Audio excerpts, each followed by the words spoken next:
El tema del mes dice que en términos, ¿verdad?, de programación comenzamos hoy, domingo 4 de agosto.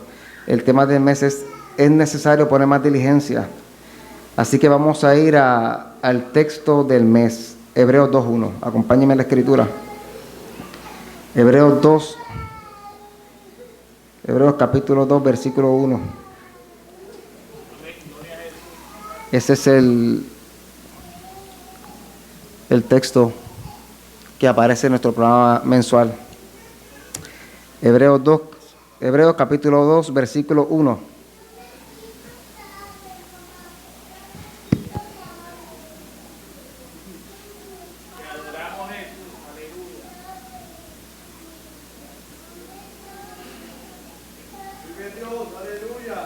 Dice la palabra del Señor, a la gloria del Padre, del Hijo y del Espíritu Santo. Amén. Por tanto, es necesario que con más diligencia atendamos a las cosas que hemos oído, no sea que nos deslicemos, repito. Por tanto, es necesario que con más diligencia atendamos a las cosas que hemos oído, no sea que nos deslicemos. Oramos al Señor. Amado Dios Padre Celestial, Dios de infinita bondad y misericordia, Dios grande, eterno y todopoderoso, en esta hora te doy gracias por la oportunidad que se me concede de poder exponer tu palabra.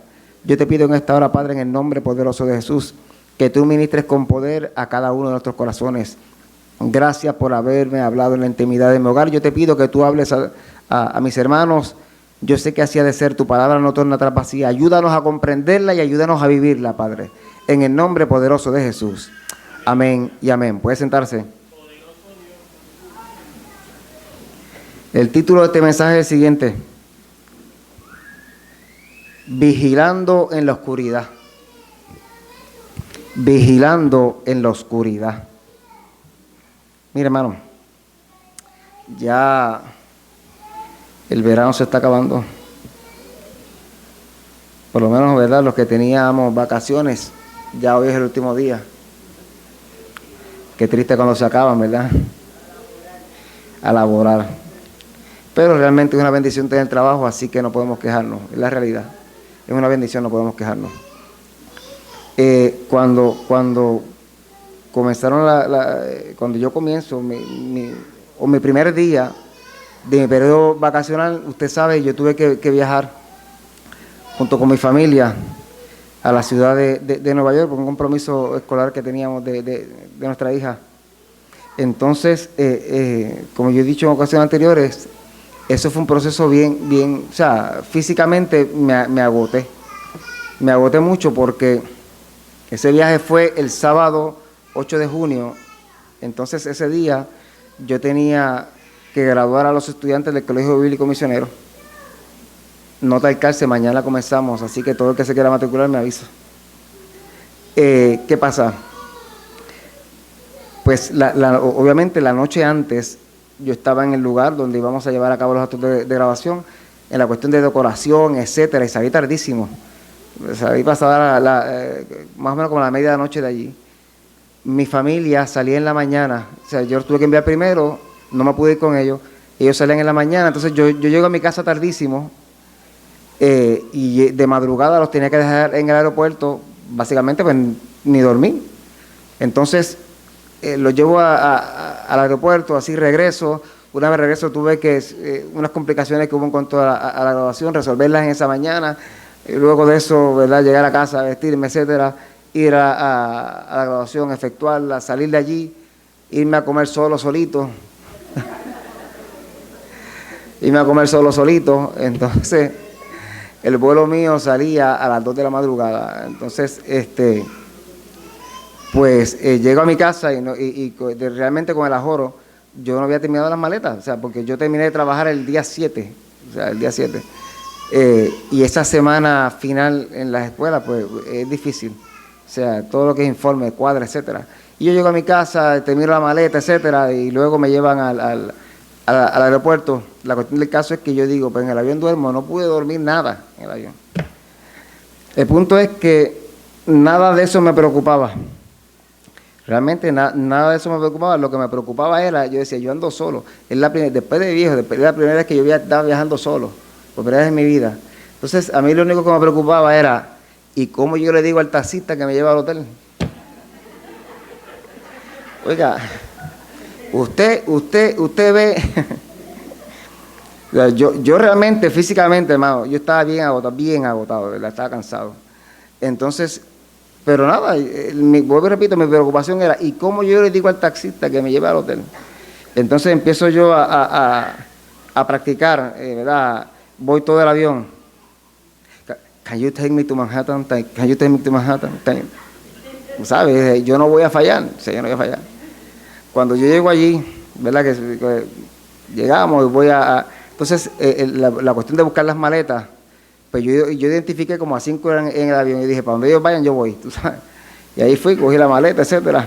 Sí, hermano, eso es por intuición, eso es por intuición. Entonces cogí la maleta y cuando salgo, hacía frío. Aunque ya era junio, todavía, bueno, estaba como a 60, para mí 60 es frío, es la realidad. Hay quien a 60 está en t-shirt, pero yo no puedo. Yo de verdad siempre ando en jacket. Siempre. Si usted me ve en cualquier centro comercial, usted me va a ver con jacket porque yo soy friolento. El punto es que yo tenía frío y me dio frío. Y de momento viene un taxista y cuando se baja, yo digo, can you take me to Manhattan? Can you take me to Manhattan? Y cuando yo lo veo, yo digo, ese habla inglés y lo dejé pasar. Entonces vino otro y se bajó y me hace así yo. Porque yo dije, eso con la cara, habla inglés, y yo dije, yo lo dejé pasar. Pero realmente el tiempo comenzaba a correr y yo quería llegar a la habitación, o sea, iba a comenzar el día y nada, yo no iba ni a dormir, pero yo dije, por lo menos llego, desayuno con mi familia y arrancamos el día. El punto es que llega otro y me mira, y ese sí que parecía que hablaba mucho inglés, y cogí y le cambié la cara así. De verdad, qué cosa mala, oye. Entonces, pero de verdad, los minutos iban corriendo, entonces llega uno que cuando se baja me parece hispano, ¿sabes? Por su físico, me parece hispano, y yo digo, pero can you take me to Manhattan? Pero a todo esto le voy a hablar inglés, ¿sabes? Porque yo no voy a quedar mal aquí en Nueva York, o sea, yo no voy a quedar mal. Y lo miro, y él me mira, y yo le digo, can you take me to, me atreví, can you take me to Manhattan? Claro, hermano, móntese, venga. ¿Qué problema? Era mexicano. Usted sabe lo que es venir todo el camino practicando eso, hermano. Y no me salió. Pero ya a las 7 de la mañana estaba en el hotel, y pude, sí, más o menos, ya a las 7 de la mañana estaba en el hotel y pude cenar con mi familia y todo. Al punto que yo voy a lo siguiente, qué cosa, oye. Mire, hermano, al menos cuando yo lo vi, a mí me parece hispano, o sea, al menos yo supuse que hablaba español. Y aunque le hablé inglés, pues por lo menos me atreví a seguir esa señal. Al punto que voy al siguiente. Mire, hermano, el ser diligentes y seguir las señales nos va a llevar siempre al destino correcto. Vuelvo y repito. El ser diligentes y seguir las señales siempre nos va a llevar al destino correcto. Así que el título de este mensaje, vuelvo y repito, vigilando en la oscuridad. Vigilando en la oscuridad. Veamos qué nos dice la palabra del Señor. Miren, la vida es una empresa peligrosa.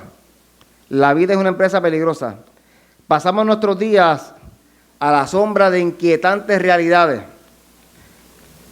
¿Por qué? Porque usted ve las noticias y usted se da cuenta que el poder de aniquilar a la raza humana parece haber sido colocado en las manos de personas que se sentirían muy felices de poder llevar a cabo esa labor, esa tarea. Adicional, tenemos que enfrentarnos a la temperatura global que va en aumento. Tenemos que enfrentarnos a una economía que va en descenso o a situaciones gubernamentales que ponen en vilo a todo un país. Ahora bien, ¿y qué si las cosas empeoran? Mire todo lo que está pasando a nivel de país y a nivel mundial Y la pregunta es, ¿y qué si las cosas empeoran? Pensé por esto una cosa, que Cristo nos dice que las cosas van a empeorar. Las cosas van a empeorar. Jesús predice que habrá dificultades espirituales, desastres ecológicos y persecución en todo el mundo. Y en medio de todo eso, Jesucristo afirma que el ser diligentes siempre va a ser nuestra mejor opción. Por ejemplo, si usted va a la Escritura, en el capítulo 24 del libro de Mateo, Jesús en ese capítulo les habla a sus discípulos y a todos los creyentes de todas las eras sobre las señales antes del fin. Vuelvo y repito, usted va al capítulo 24 de Mateo y usted va a ver que en ese capítulo Jesús le habla a sus discípulos y a todos los creyentes posteriores de las señales que habrán antes del fin. Jesús dice que las cosas van a empeorar. Jesús dice que las cosas se van a poner peor. Jesús dice que las cosas se van a poner malísimas antes de que mejoren. Según el versículo 6 de Mateo, dice que cuando las condiciones empeoren, procuren no alarmarse. Mateo 24:6, desde la Nueva Versión Internacional, dice, procuren no alarmarse. Así que Jesús escogió un término fuerte para la expresión alarmarse, que no utilizó en otras ocasiones. Quiere decir, desde el contexto en que fue escrito, gemir o gritar fuerte.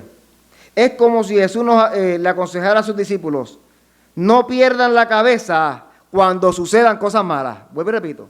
Es como si Jesús comienza a dar la señal antes del fin, y es como si le dijera a sus discípulos, mira, les voy a decir una cosa, no pierdan la cabeza cuando sucedan cosas malas. De hecho, un consejo gratuito que yo les voy a dar. Usted lo coge si quiere, si no, no. Pero cuídese de no transmitir todos sus pensamientos a las redes sociales. Vuelvo y repito, cuídese, hermano, de no transmitir todos sus pensamientos a las redes sociales. No pierda la cabeza cuando sucedan cosas malas. Seguimos. Los discípulos estaban sorprendidos en cuanto a los edificios del templo de Jerusalén. Usted va a ese capítulo, usted va a ver que los discípulos comienzan a verlo, ¿verdad? Los edificios de Jerusalén comienzan a sorprenderse.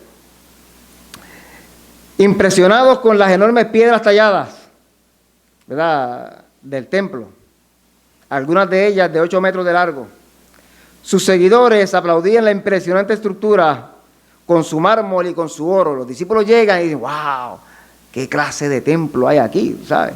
Y comienzan a impresionarse con el templo que tenían los judíos. Sin embargo, Jesús no estaba tan impresionado. Y en Mateo 24:2 les dice a los discípulos, ¿veis todo esto? De cierto os digo que no quedará piedra sobre piedra que no sea derribada.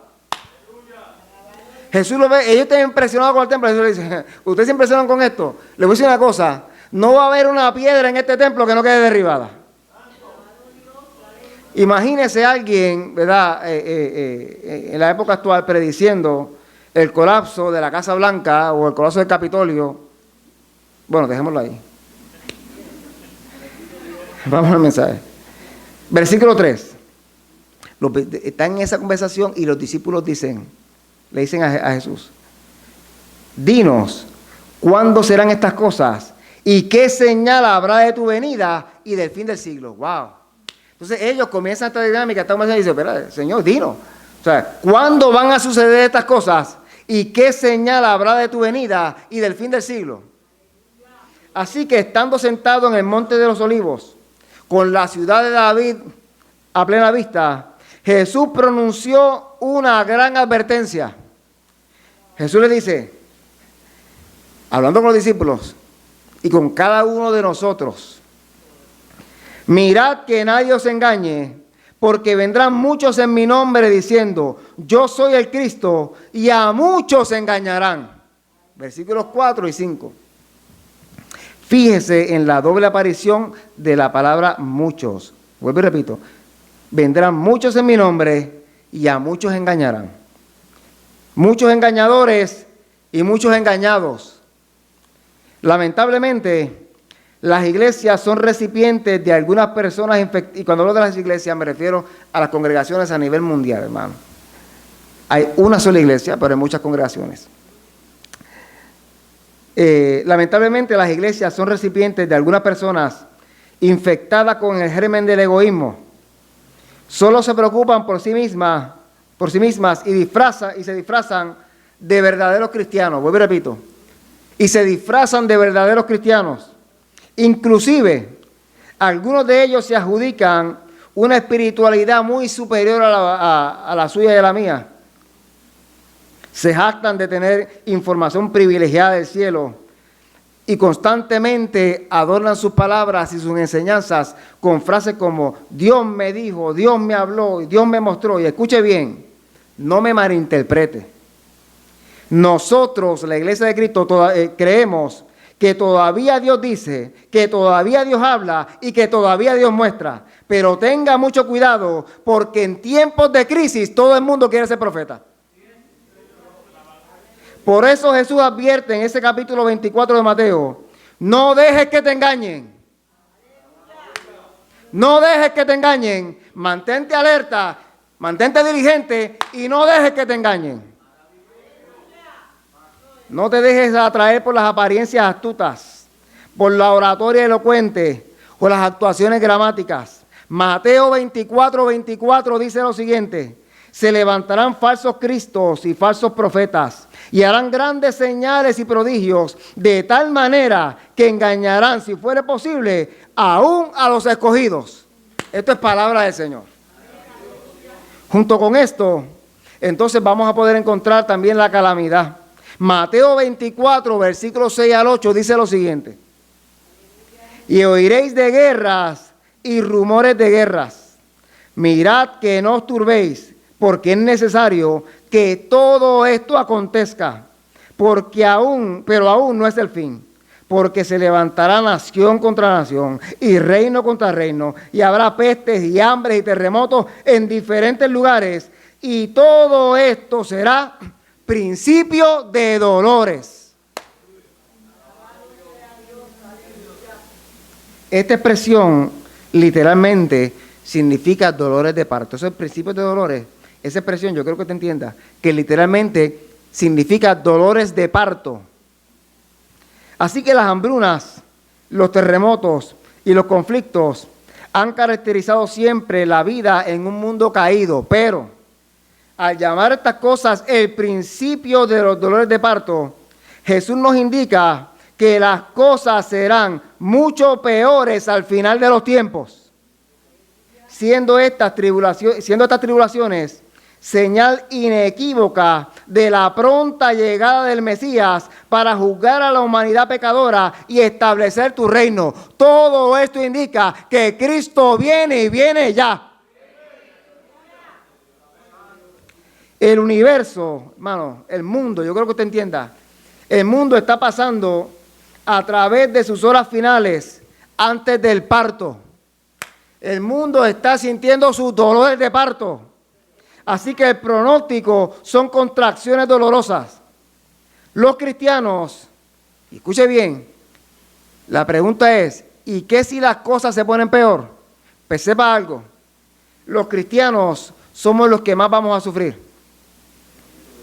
Dice Mateo 24, versículos 9 al 12, esto es palabra del Señor. Entonces os entregarán a tribulación y os matarán. Y seréis aborrecidos de toda la gente por causa de mi nombre. Muchos tropezarán entonces y se entregarán unos a otros, y unos a otros se aborrecerán. Y muchos falsos profetas se levantarán y engañarán a muchos, y por haberse multiplicado la maldad, el amor de muchos se enfriará. Mire, el paraíso está habitado por personas cuyas muertes ya cumplen esta profecía. Pedro, Pablo, Esteban, Santiago y muchos más a través de la historia. El mundo odiaba a estos seguidores de Cristo, al igual que el mundo te odia a ti y al igual que el mundo me odia a mí. De hecho, Puerto Rico es un país que ha vivido orgulloso de tener una libertad religiosa, pero recientemente sufre cada vez más demostraciones de ira hacia los creyentes. demostraciones de ira hacia el pueblo de Dios. Los profesores públicamente se burlan de los estudiantes que creen en la Biblia. Los programas de televisión y de radio denigran a las personas de fe. Así que podemos esperar que aumente la persecución. Cuando lo haga, las convicciones débiles de algunos se van a ir abajo. Por eso es que la Escritura dice que el amor de muchos se enfriará. Porque hay personas que aparentan ser del pueblo de Dios, pero tienen convicciones muy débiles. Los polizones se van a saltar del barco. Los que tienen el corazón tibio lo tendrán frío. Muchos de los que asisten a la iglesia serán revelados como los simuladores de la fe y harán muy desdichada la vida de los verdaderos fieles. Ahora bien, no te aterrorices ante la herejía, no te aterrorices ante la calamidad y no te aterrorices ante la apostasía. No te rindas ni abandones, porque pronto vas a ser testigo de la gran victoria del pueblo de Dios. Mateo 24, versículos 13 y 14 dice, mas el que persevere hasta el fin, este será salvo, y será predicado este evangelio del reino en todo el mundo para testimonio a todas las naciones, y entonces vendrá el fin. Jesucristo mismo, escuche bien, Jesucristo mismo es el que nos hace un llamado a ser diligentes y a ser vigilantes en nuestro desempeño como iglesia y en nuestro proceder como cristianos. Por tal razón, muchos años después, el escritor de Hebreos, inspirado por el Espíritu Santo, escribe lo siguiente, vuelvo y repito que es el texto base del mes. Por tanto, es necesario que con más diligencia atendamos a las cosas que hemos oído, no sea que nos deslicemos. Si las cosas van a empeorar, pues debemos ser diligentes. Vuelvo y repito. Hermanos, si las cosas van a empeorar, no porque yo lo diga, porque Cristo lo dijo, pues entonces, hoy más que nunca, tenemos que ser diligentes en lo que dice la Escritura. Permítame desarrollar este punto desde una historia hartamente conocida. Acompáñeme a Mateo 25, 1 al 13. Acompáñeme en su Biblia. La historia de las 10 vírgenes. Mientras usted lo busca, yo lo comienzo a leer. Entonces el reino de los cielos será semejante a 10 vírgenes que tomando sus lámparas salieron a recibir al esposo. 5 de ellas eran prudentes y 5 insensatas.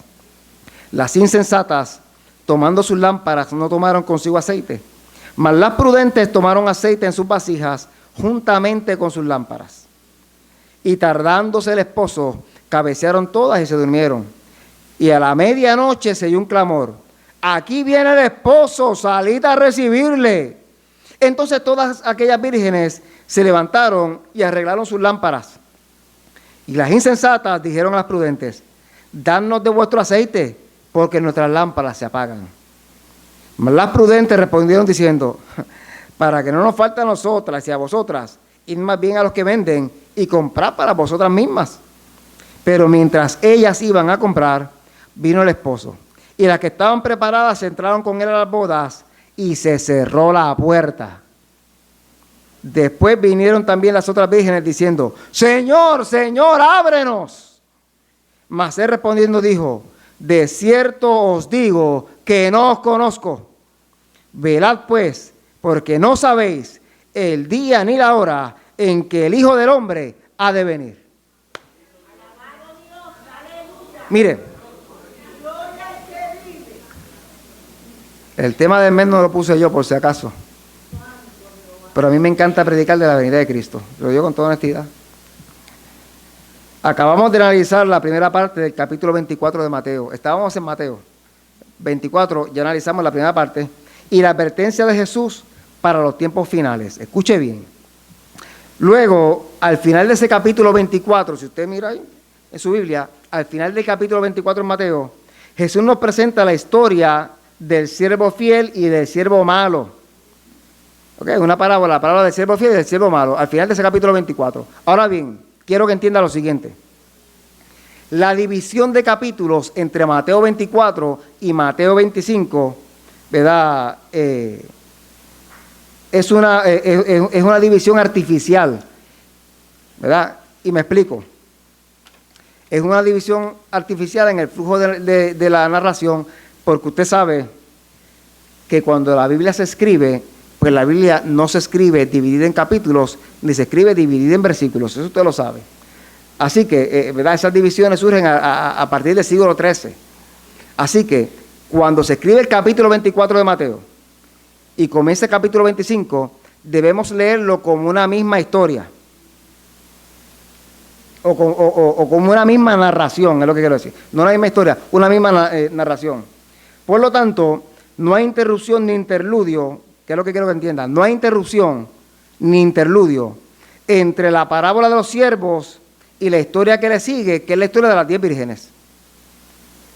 Y es importante leerlas de esa manera, porque esas dos parábolas van de la mano, haciendo hincapié en diferentes aspectos de una lección muy clave para el pueblo de Dios. La parábola de los dos siervos, no vamos a entrar en ella, eso de por sí es otro mensaje, pero la parábola de los dos siervos enfatiza el punto de que no debemos asumir que Cristo demorará su venida si no están preparados cuando regrese en cualquier momento. Y la parábola de las vírgenes sabias y necias sigue de inmediato y simplemente invierte ese punto. Estar listos para que Él vuelva en cualquier momento también significa que no debemos ser atrapados con la guardia baja en caso de que Cristo demore su venida. Y digo demore entre comillas porque va a venir en el tiempo perfecto. La demora es para usted o para mí. La verdadera disposición exige equilibrio en nuestras expectativas. Escuche bien. La historia de la iglesia está repleta de establecedores de fechas. Gente que se va a decir, Cristo viene a tal fecha. Y Cristo viene a tal fecha. Y la historia de la iglesia, me repito, está repleta de establecedores de fechas y sus sectas, quienes pensando que habían encontrado el tiempo específico para la segunda venida, renunciaron a sus trabajos, vendieron sus activos y se trasladaron algunos inclusive a las montañas o a algún lugar desierto para esperar el sonido de la trompeta final. No, Cristo viene ya, así que olvídese. De hecho, en mi juventud, en mi niñez y juventud, yo estuve en varios servicios donde escuché a más de un predicador que le decía a la juventud, ¿qué estudiar tanto ni qué estudiar tanto? ¿Qué estudiar? Si Cristo viene ya. Lo decían, es la realidad. ¿Qué estudiar tanto ni qué estudiar tanto si Cristo viene ya? Y luego, y no solamente lo decían, luego remataban la idea con la expresión, mira, si estudiar, mano, yo lo llegué a escuchar. Si estudiar vuelve loco a la gente, la Biblia dice que la letra mata. Sacando textos fuera de contextos. Y ¿verdad? Y de una vez matando los sueños y las ilusiones de mucha gente. Volviendo al caso de los establecedores de fechas, todos ellos han sido decepcionados, desacreditados, desilusionados y de alguna manera difamados y con razón. Jesús prohíbe expresamente este tipo de presunción. Por supuesto, nosotros sí creemos sin reservas que el retorno de Cristo se acerca y que se acerca rápidamente. Cristo viene ya. Cada día que pasa, cada hora que pasa, cada minuto que pasa, cada segundo que pasa, la venida de Cristo está más cerca. Lo creemos porque la Biblia así lo dice. Romanos 13:11 dice, es ya hora de levantarnos del sueño, porque ahora está más cerca de nosotros nuestra salvación que cuando creímos. 1 Corintios 7, 29, 31, extractos del mismo dice, el tiempo es corto, porque la apariencia de este mundo pasa. Primera de Pedro 4:7 dice, mas el fin de todas las cosas se acerca. Sed pues sobrios y velad en oración. Nada se interpone en el camino del retorno de nuestro Señor Jesucristo, y es imperativo, es obligatorio, hermano, es necesario que estemos listos. Si Él regresara hoy, o si viene mañana, o si viene el próximo año, Cristo viene ya. Y la tarea de la iglesia es estar vigilantes y diligentes para cuando ese momento ocurra, poder estar listos e irnos con Él. Pero nuestra ignorancia sobre el momento del retorno de Cristo tiene otra implicación. Tenemos que seguir siendo pacientes, tenemos que seguir siendo diligentes y tenemos que seguir siendo fieles. No importa cuánto tiempo nuestro Señor pueda aparecer que retrase su retorno. El tiempo es corto, pero para el Señor un día es como 1000 años y 1000 años como un día. El Señor no retarda su promesa, según algunos la tienen por tardanza, sino que es paciente para con nosotros, no queriendo que ninguno perezca, sino que todos procedan al arrepentimiento. Pero el día del Señor vendrá como ladrón en la noche. Mientras tanto, tenemos que estar preparados. Si Él regresa de inmediato o si regresa de aquí a 1000 años. Tenemos que estar preparados si Él regresa de inmediato o regresa de aquí a 1000 años. Y mientras esperamos, debemos ser fieles a nuestras responsabilidades. Esto es lo que la verdadera diligencia significa. Mire, con el fin de ilustrar por qué tenemos que estar preparados en caso de que su venida se retrase, según nuestro pensamiento. Jesús cuenta la parábola de las 10 vírgenes que ya acabamos de leer. Las mujeres denominadas en esta parábola como 10 vírgenes eran damas de honor en una boda. Por costumbre, ¿verdad? Se utilizaban para ser damas de boda solamente mujeres solteras. Jesús describe una gran fiesta en esta parábola. Jesús describe una gran fiesta de bodas con un número inusualmente grande de participantes, lo que da a entender que se trata posiblemente de una familia ilustre. O sea que todo el mundo, si la familia era ilustre, todo el mundo iba a saber en la comunidad que esa pareja se estaba casando. Se convierte entonces quizás en un evento de invitación comunitaria. Es una ocasión muy importante, pero la boda presenta muchos problemas que ninguna novia desearía. Se está haciendo muy tarde y el novio no ha llegado. En la mía yo llegué primero, por si acaso. Se está haciendo muy tarde y el novio no ha llegado. Las damas de honor se han dormido y sus lámparas ceremoniales se apagaron. La mitad de ellas vinieron sin aceite adicional, por lo que les era imposible volver a llenar sus lámparas. Y sin lámparas adecuadas, usted conoce la historia, sin lámparas adecuadas no podían llevar a cabo la tarea sencilla que se supone que ellas debían hacer. Una boda a medianoche, escuche que eso es quizás lo que a nosotros, ¿verdad?, nos llama la atención. Una boda a medianoche marcada por el retraso del novio pareciera extraño y absolutamente desastroso en la mayoría de las culturas del siglo XXI. O sea, yo nunca he ido a una boda a la medianoche, nunca.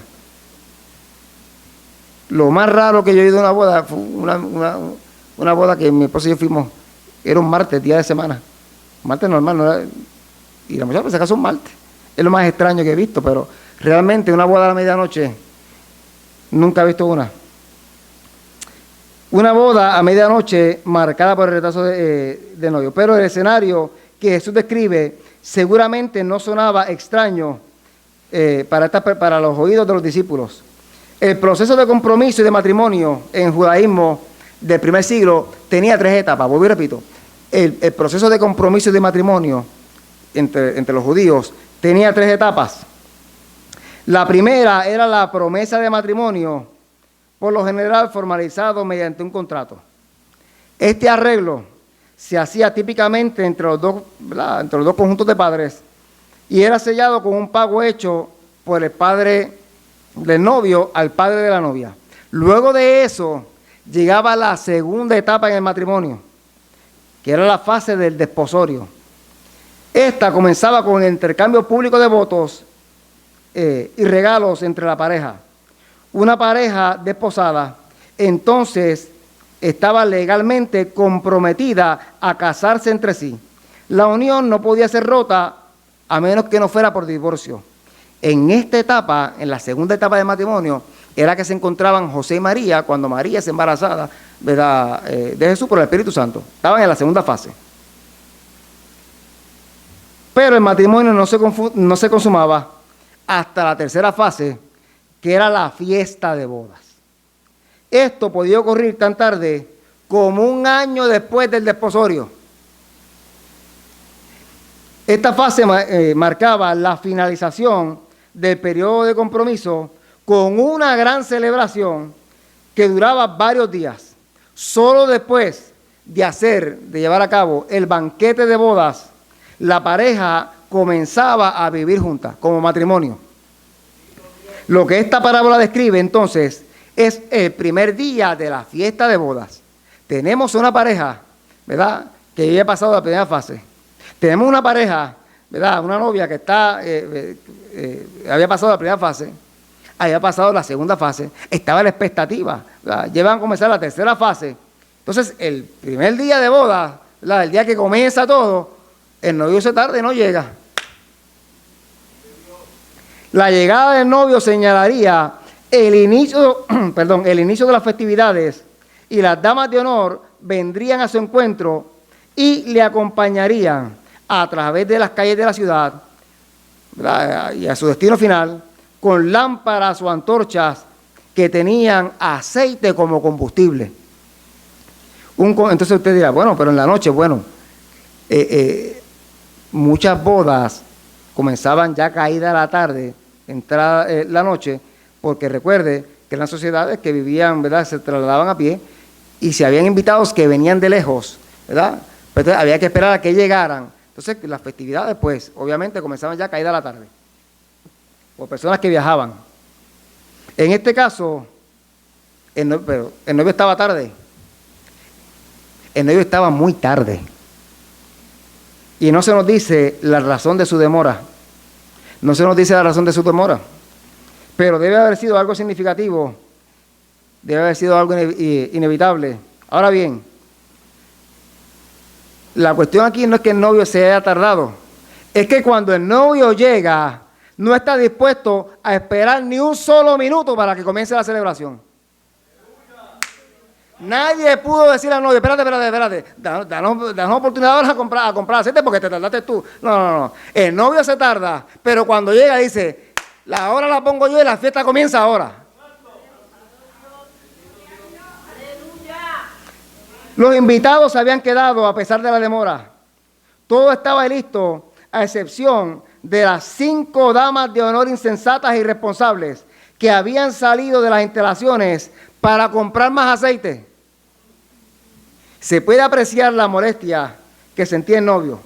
En primer lugar, era inexcusable que ellas no llevaran aceite. Mantener sus lámparas encendidas era su único deber. ¿Qué otra cosa ellas tenían que hacer? Bueno, ¿qué otra cosa? Lo único que se le pide a ella, lo único que se le pide a las damas de honor, es que mantenga sus lámparas encendidas. En serio, era tan difícil. Debían ser diligentes en medio de la oscuridad. Era lo único que se les pedía a esas damas. Que fueran diligentes en medio de la oscuridad. Tan pronto como se supo que el novio venía, las jóvenes irresponsables despertaron de su letargo y salieron a tratar de comprar aceite. Seguramente una misión muy imposible a esa hora de la noche. O sea, comienzan, mira, le dicen a las otras, tú no das aceite, espérate, no. Nosotros no podemos, dice la Escritura, porque si te damos aceite, entonces se quedan sin aceite ustedes y nosotros. O sea, miren a ver si consiguen aceite. Y ellas salen a la medianoche a comprar aceite. Pero mientras ellas iban a comprar, vino el esposo y las que estaban preparadas entraron con él a la boda. Y qué triste la última expresión. Y se cerró la puerta.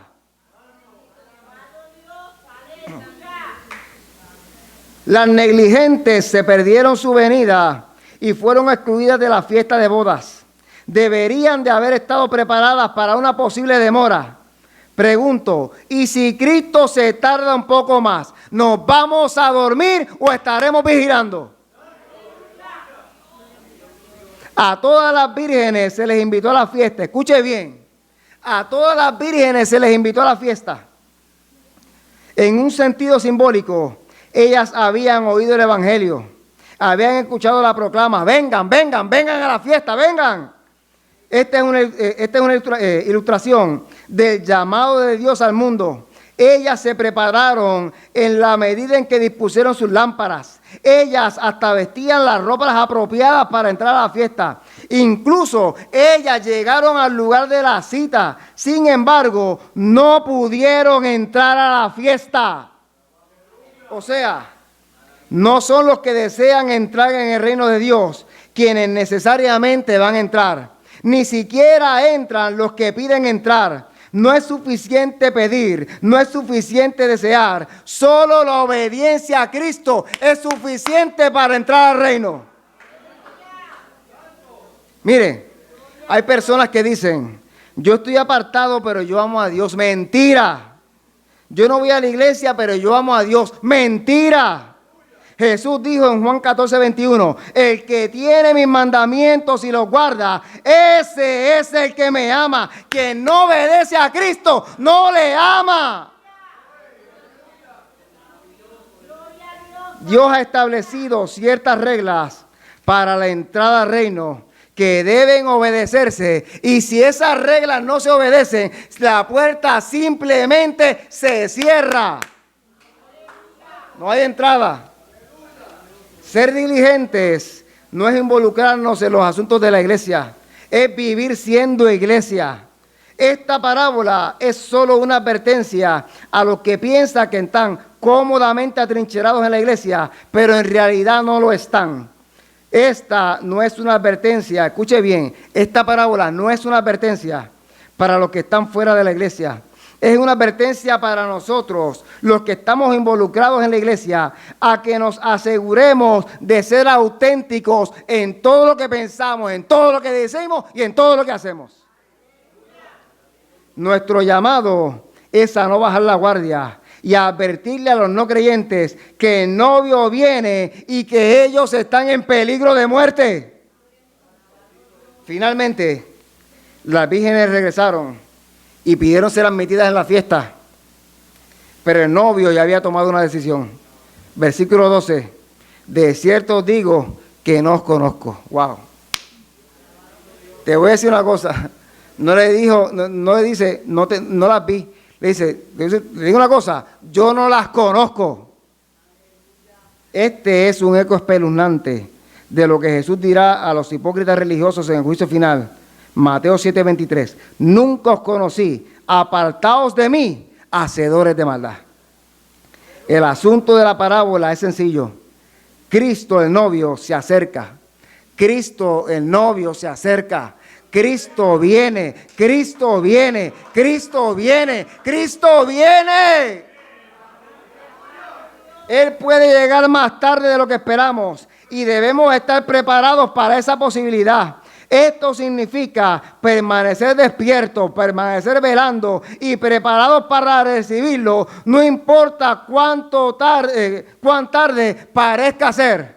De hecho, a medida que pasa el tiempo y su venida se acerca más y más y más, la necesidad de velar es más grande, no menos. El único momento, escuche bien, el único momento en que podemos prepararnos para Cristo es ahora mismo, porque su repentina llegada será señalará el final de toda oportunidad. La pregunta con la que culmino es lo siguiente: si el novio hoy tocara la puerta, ¿cómo encontraría el depósito de tu aceite? Puestos de pie.